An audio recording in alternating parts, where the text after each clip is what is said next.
Today's golf lesson is on putting, on highlighting the three biggest mistakes that most amateur golfers make on the putting greens. Now, these aren't technical issues like alignment or grip. These are simple choices that you can correct right now to improve your putting.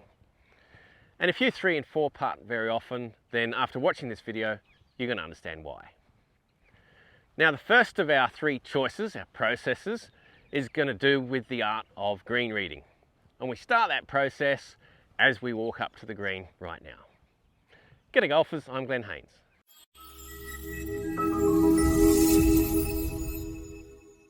So the first huge mistake that amateur golfers make is in green reading, underestimating the power of the slope.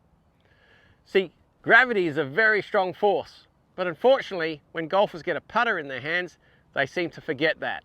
So we see downhill putts go too far, uphill putts are often left short of the hole, and on sidehill putts, up to 80% of putts miss on the low side. It's really important to take into consideration the power of gravity, the power of the slope on the greens. Now, most greens are tilted towards you. Now, reading a green is like reading a book.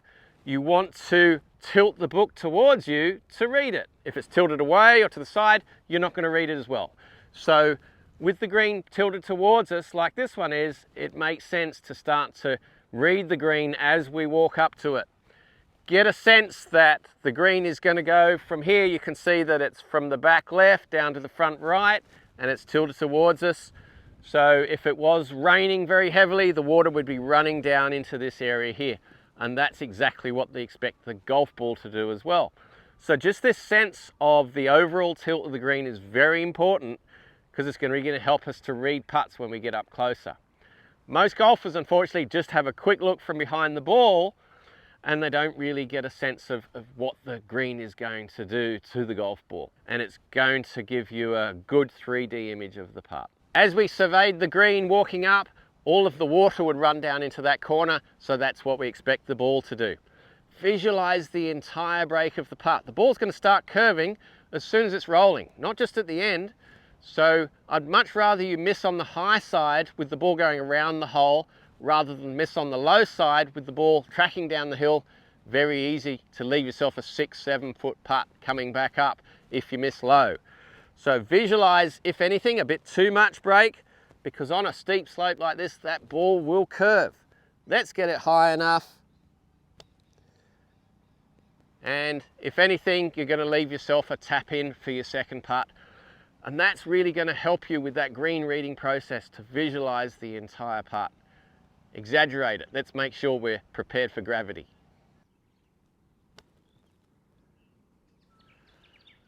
Too soft. So then what do? Hit it harder.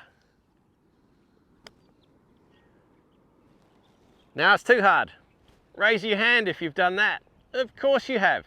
Why? Because you're judging your distance based on hitting the ball softer and harder. That's not the way to do it. It's much easier to control your tempo, control your pace based on how long the stroke is. So for short putts and downhill putts, it should be a short stroke. And then for longer putts and uphill putts, same tempo, but a longer stroke. That's much easier to judge the distance, and that's how the tour pros do it. You don't want to be decelerating and accelerating on your putts. It's a variable that's going to make it difficult for you to judge. So what we want here is to take some experience and some practice, of course, but have a practice swing and work out how long the swing should be. Now this is a little bit uphill, a little bit of right to left. So if we can get the right length of swing, then we can keep the tempo the same and we can judge the distance much more accurately. It's as easy as that. Judge your distance with the length of the stroke, not by trying to hit putts softer and harder. I know that sounds simple, but in reality, it's going to be much easier for you to judge. The third real big mistake that we see in pro-ams and in club competitions by amateur golfers is a lack of commitment. A lack of commitment to the follow-through, a lack of consistency. So the sorts of follow-throughs that we see, something like this where the putter snatches behind here like this, or it might quit on it, or the big long follow-through like this, maybe a snatch back.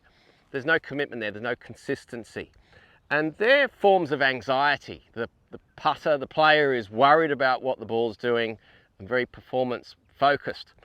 We want to focus on the process. So the process is, and this is what you'll see Jordan Spieth and Tiger Woods and Cameron Smith do, is that they go back and through the same length, so the backswing and follow through are very similar lengths, and then they stop.